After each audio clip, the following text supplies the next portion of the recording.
Thank you. Woo! All righty, let's do a quick mic check. Are we good to go? Sound good? Recording, all that other stuff? Well, hello, folks. It's always cool to be here at Connect. I mean, obviously for big reasons, but especially here in Reston because ClearanceJobs was actually founded about a block near the hospital. My wife and I used to live there, and we kind of came up with the idea for ClearanceJobs in the late 90s, and then finally got around to putting together a business plan in around 2000. But it's kind of always neat to be here in Reston because we used to hang out here and walk around here when Reston was much smaller, and here we are today doing all this stuff. So you may or may not remember, I surely remember, that every time we do a Connect, I have to take a selfie and send it to my family because they get a big kick out of it. Like, what the hell do people want to listen to you for, Dad? Well, I'll show you. So I'm going to do the selfie. I want to see hands in the air, and we'll see how this goes. All right. Oh, yeah, that looks pretty good. All right, 3, 2, 1. Thanks, guys.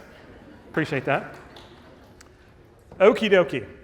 So let us dive in. I'm not going to take up a ton of time here, but I think this will be a little bit different from what you have heard so far. I want to talk a little bit about the human element in what we do. I feel the need to try to kind of remind and reorient this group towards the biggest part of community, which is the human element. So I want to give you just a little bit of a story to start off with. A former coworker who worked for our parent company, DHI, he contacted me recently and he said, Evan, I've got a story for you. You got to hear this. So we set up some time. He said, I've been job hunting. This guy's got a great resume, super strong, great personality, great pedigree. I mean, just super phenomenal, high-skilled senior person. He said, I've been job hunting. Obviously, I've been searching online. He said, I found a great job. It was almost like they reverse engineered my resume and made a job out of it. He's like, this thing was perfect. So he did all the normal stuff. He spent his roughly 45 to 50 minutes creating an account on the ATS and filling out all the forms and submitting his resume and all that other stuff. And he submitted it off. And he was like, this is awesome. This has got to pan out because this job looks perfect. So 5 minutes later, he gets back the automated email that says, we got your application. Everything's cool. You'll hear from someone soon. It was really soon because 5 minutes later, he got back another email that said, we're sorry to inform you, your application has been rejected. I mean, it was an obvious automation kind of thing. So he went from the highs of highs to the lows of lows in just mere minutes. And the fact that it all happened so quickly and so automated just really left him with a bad feeling in his mouth. There was an upside to the story, though, and I'm going somewhere with this. So he said, screw that. I'm not going to deal with the technology. He got on to various websites, including the corporate website. He found a hiring manager at the company. He called the hiring manager. He managed to get a phone number. He's very resourceful. He called the hiring manager. He said, I'm sending you a resume if you give me your email address. I got rejected by your system, but I guarantee it's worth your time. And the hiring manager was like, sure, whatever. I hear this all the time. Sent him the resume, and the hiring manager called him back almost immediately and said, holy smokes, you're right. Your resume is a perfect match for this job. I don't know what happened with our system. I don't know why you got rejected so quickly. Can we set up an interview tomorrow?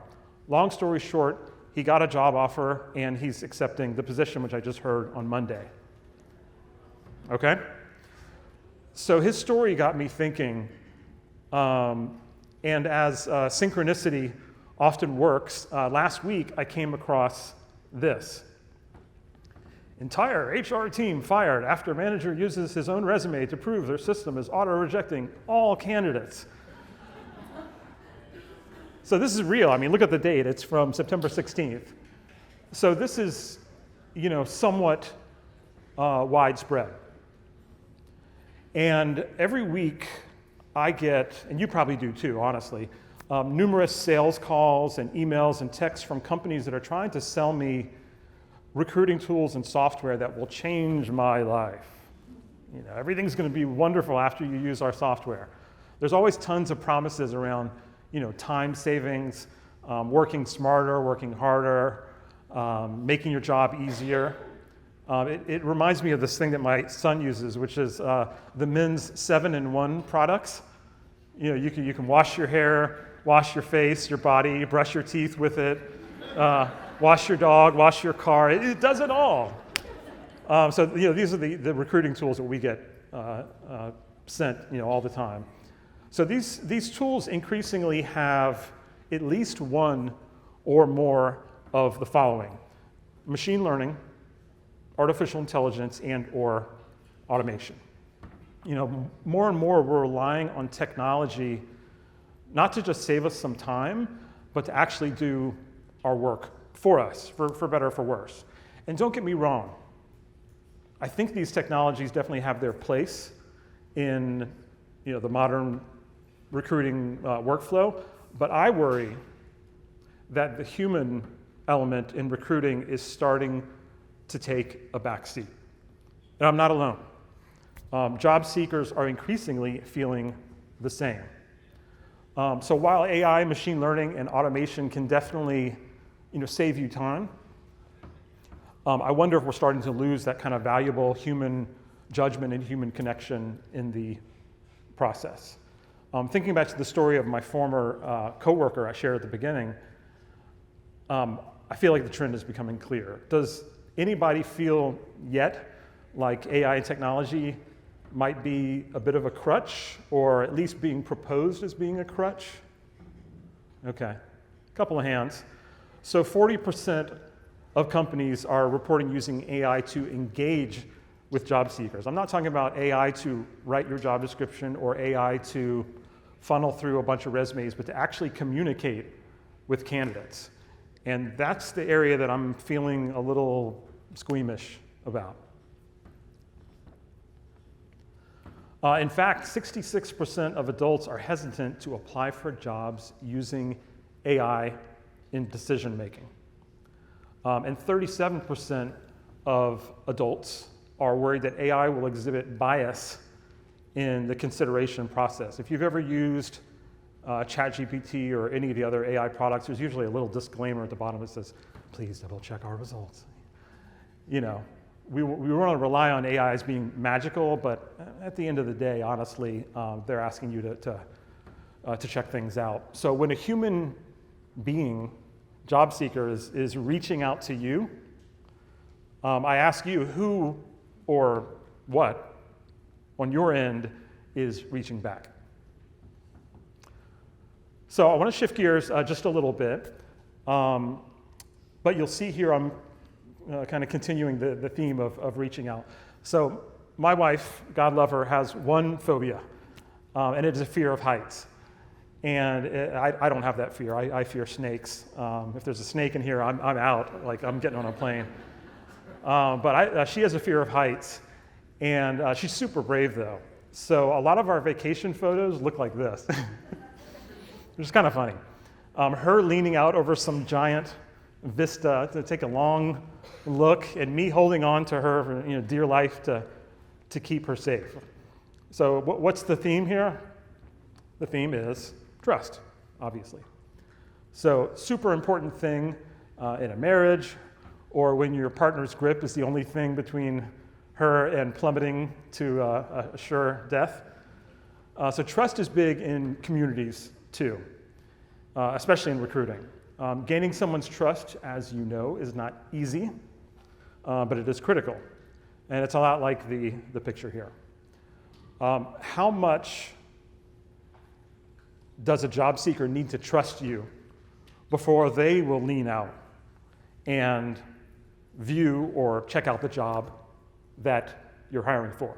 So interestingly enough, in the early days of ClearanceJobs, maybe 2002 to roughly 2010, recruiters would come to me on a daily basis and say, Evan, I like CJ, but I can't find the candidates I'm looking for.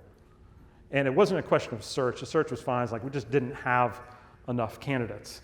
And that was the early part of ClearanceJobs.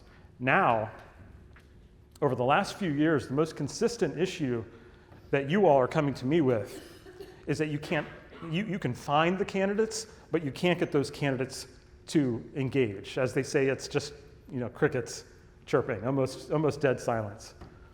This isn't surprising since our last published candidate survey showed that 92% of cleared workers are already employed. That means only 8% of candidates are actually actively job seeking at any given time. So how do you break through? Especially in this world where passive cleared workers are out there, but they just won't engage. How do you get that ideal candidate to raise their hand and say, okay, yeah, I'm interested, let's talk.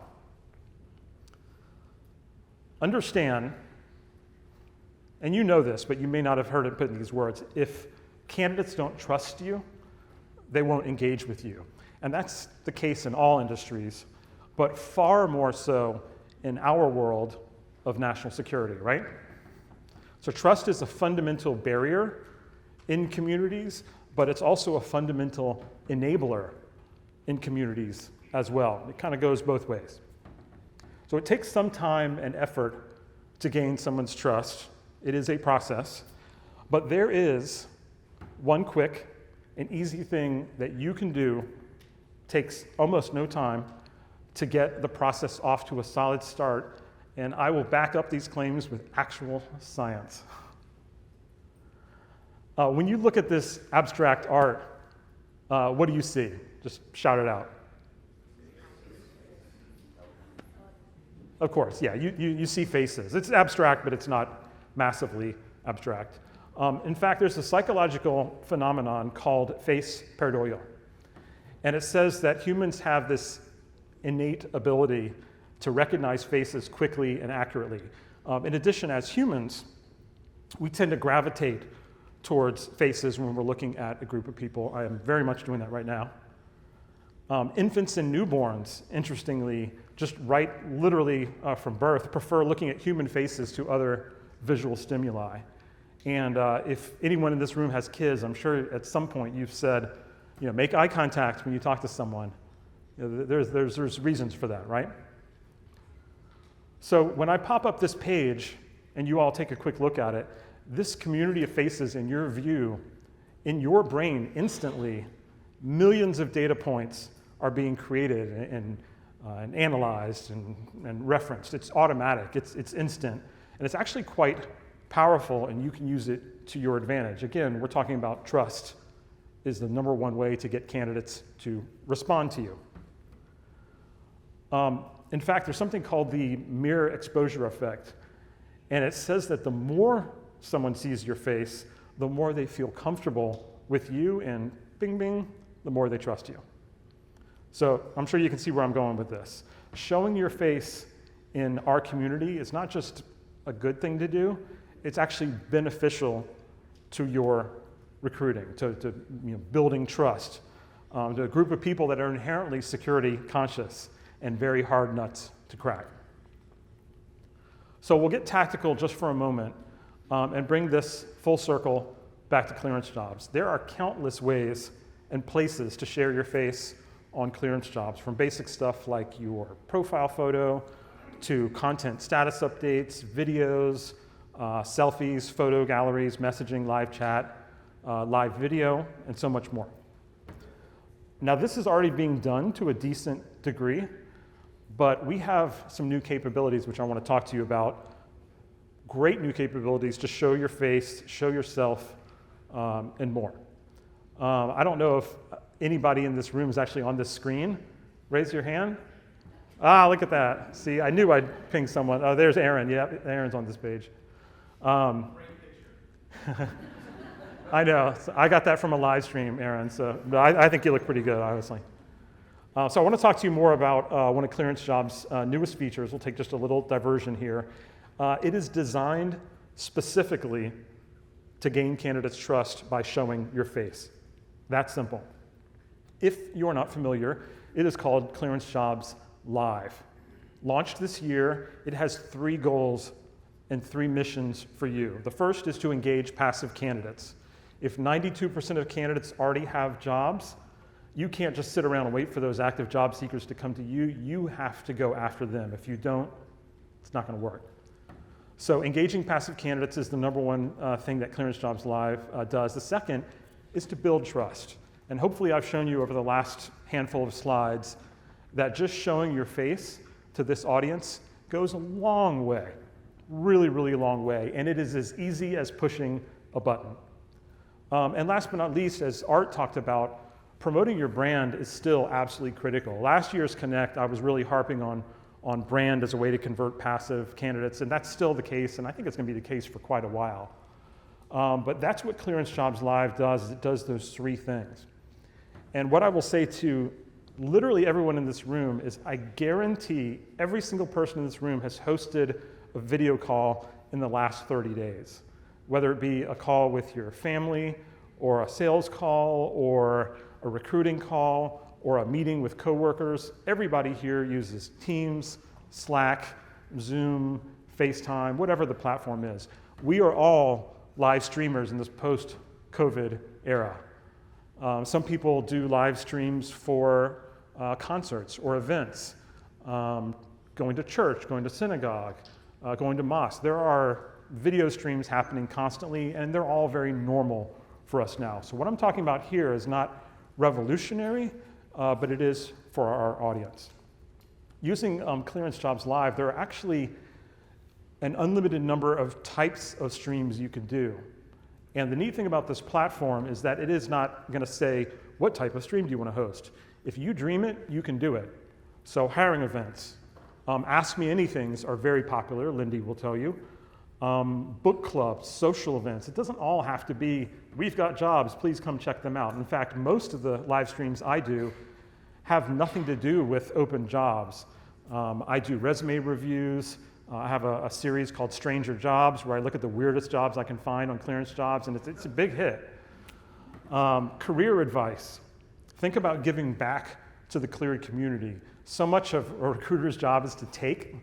You know, I need you to do this for me. So giving back a little bit, talking about resume reviews, interviewing prep, salary negotiations, whatever you want to talk about. You have expertise that you can share with the cleared community.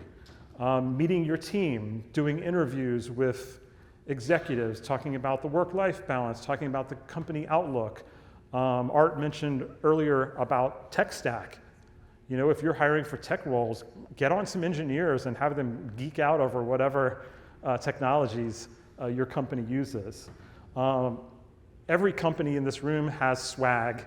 Do giveaways, whether it be of your swag or something else. But whatever type of event you can think of, you can do. And the way that ClearanceJobs Live works is there are no limits to the number of streams that you can do. You want to do one a day, one a week, one an hour, do 500 a month, whatever you want to do, there are no limits. Make sense? Okay, so if 92% of candidates already have jobs, your primary role is to entice those passive candidates to come forward. And interestingly enough, we were meeting with a group of you yesterday, and someone said something, I'm like, I agree with that. That's in my slide deck tomorrow. Check it out. And that is that talent acquisition is not an HR function, it's a sales function. I saw one applause. Okay. I like that. We just got to convince the higher-ups at the companies that that's the thing. You know what other job requires a human face to close deals? Sales. It's really interesting, but it really isn't an HR function. HR is like, you know, post-talent acquisition. It's retention, it's benefits, it's resolving issues in the workplace. But honestly, you all can learn far more from salespeople than you can from HR people if you're in talent acquisition. Some of you may not be. And honestly, I think next year, I'm going to bring in some top salespeople, not just from my company, but from other companies. And I think we're going to have a session and maybe a keynote, who knows what, but I think we're going to go crazy on it. I really want the salespeople to talk to you guys, because there's only so much I can do. But does this make sense? Okay, cool. So I want to wrap up today by getting back to machine learning, artificial intelligence, and automation. I don't want you to think I'm against these. I'm not. But let me tell you how I think they should be used. Don't be embarrassed, raise your hand. Does anyone in this room spend the majority of their workdays going from one crisis to the next? Anyone? Okay, yeah, you can do like a little, okay. Does anyone in this room focus mostly on urgent needs and rarely have the time to think, much less plan and organize? Okay, I see some more. If so, you too may be a firefighter. I believe that AI, machine learning, and automation may help save you time and create efficiencies for sure. But if the time that you are being afforded by these technologies is just enabling you to take on more fires or larger fires, I think that it's not worth it. And I think that technology is not, it's not really serving the purpose well. Does that make sense? Okay, cool. Ultimately, technologies like AI should enable you to spend more time with candidates, more of the sales part rather than the administrative stuff, face-to-face, working to gain candidates' trust, being a visible part of this community. So in the end, in my opinion, community engagement can't be really automated. It can to some degree. It can't be replaced by AI. And machine learning is only going to take you so far. At some point, you need to show your face. You need to get personal. You need to really work to engage candidates close enough and often enough to gain their trust. And this is a great segue for our next speaker. And I'm so glad I'm the appetizer and Tommy is the main course, because you don't want to follow Tommy, and you'll see why in just a moment. I don't know how we're doing on time. 11:24. All right, we're pretty good. Any questions or comments? I think we always do a lot of questions, but if you have a comment you want to share with people about what we just talked about, would love to hear from you. Don't be shy. Anybody? Or did I convince you so perfectly? I mean, we can always turn it over to Tommy, and he's going to knock this place down. Just a comment, that was great. All right.